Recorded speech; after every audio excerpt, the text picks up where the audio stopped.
Welcome to the Near Memo, a weekly conversation about search, social, and commerce.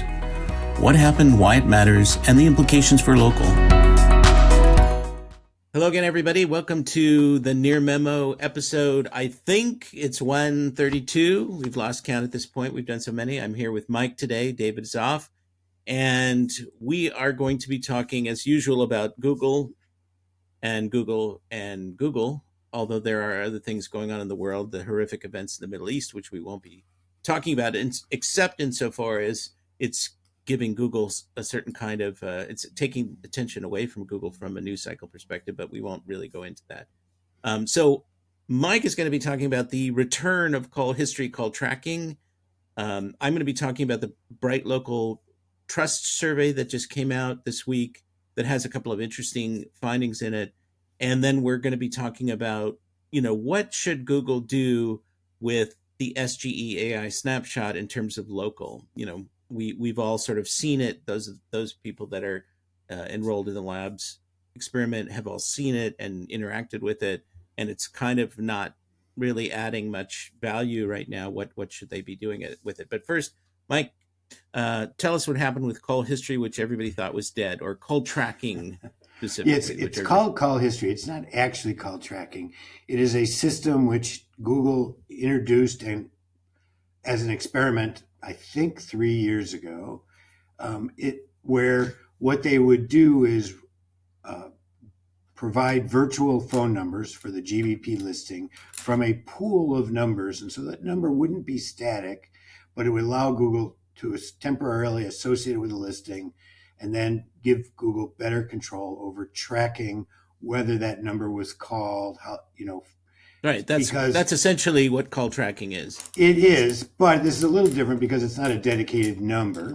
The reason Google needs to do it is because they're currently not able to track any calls that occur from a desktop search, only mobile clicks. So historically, Google's call history dramatically undercounted the number of calls. Yep. And so they added this experimental feature which people could opt into. Historically, the problem with it was because it's a shared pool of numbers, the numbers wouldn't cleanly switch from one listing to another. So quite frequently, a business would get called for another business on the same number, or vice versa. Maybe. Well, this is the historical SEO objection to call tracking, because in most instances there wasn't a permanent number assigned. There would be a number assigned for a period of time, and that wasn't the actual business phone number. People were concerned about that sort of polluting the name of the NAP, and people, as a practical matter, were also concerned about the same thing: the wrong business getting the call at some point because the number had been reassigned to another advertiser, another marketer. Right.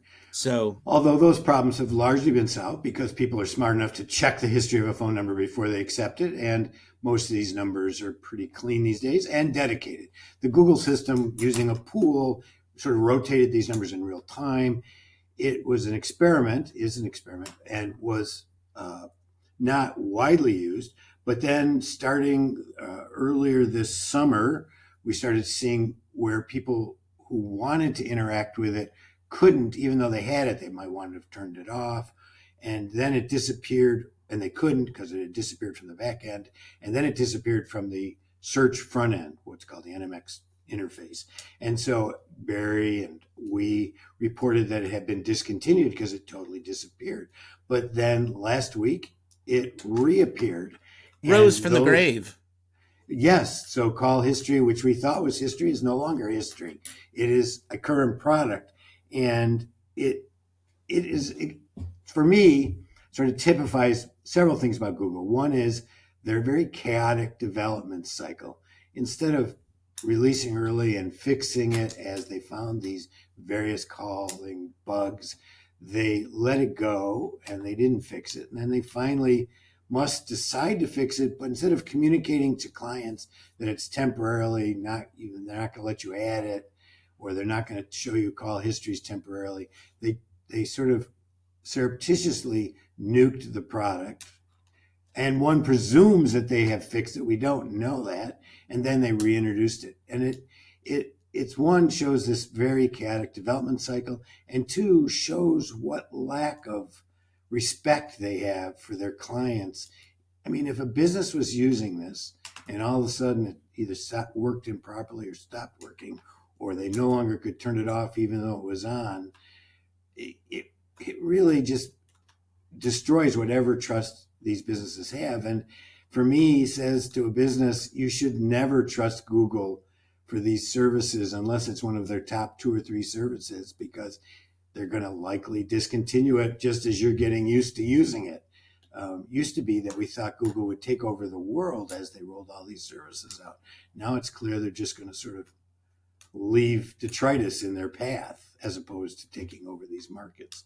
So, well, if there's such a thing as a kind of corporate narcissism, I think this is representative of it. Is that there's this sort of indifference to the impact of their behavior. It's all kind of at their whim or capricious